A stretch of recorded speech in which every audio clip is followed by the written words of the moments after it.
Another story that we're continuing to follow. It's a developing story downstate where more than 70 cars were involved in a deadly pileup on I-55 near Springfield in a dust storm yesterday. Tonight, Illinois State Police have announced another death. WGN's Dana Revick is in the newsroom with the latest. Dana? Well, state police this afternoon had to close a 20-mile stretch of I-55 again because of similar weather conditions. And we also learned of that seventh victim late today. Investigators say because of the severity of the damage to these vehicles, what they first believed were the remains of one person in a car was actually two.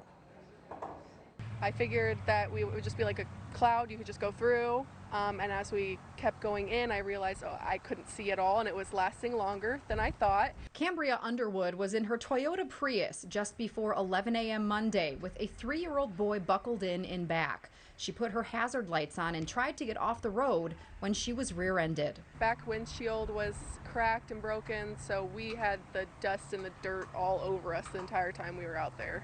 At first, Underwood thought there were only a few cars that had collided. The visibility was so bad, she had no idea behind her on I-55 near mile marker 76, there were dozens of cars and semis crashing into each other, some bursting into flames. The scene like something out of a movie, described by the first responders arriving. The dust storm and not being able to see what's on the other side of it and having no knowledge of exactly the extent of the incident that we were coming into.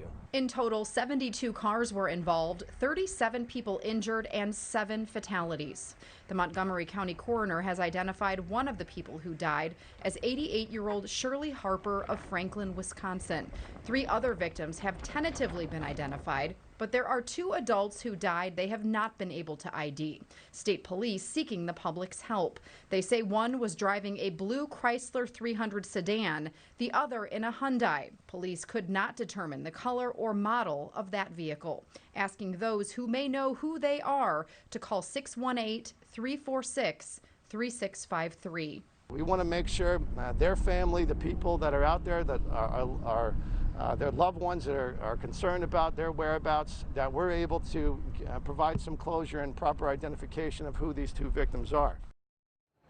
State police are investigating every aspect of this crash, including looking at the black boxes of all vehicles to determine speed, as well as farm plowing at the time. Tomorrow morning, they will begin releasing the vehicles involved, owners having to arrange tow trucks to go and pick them up. Lourdes. All right, I'll take it from you. Dana, thank you. We're also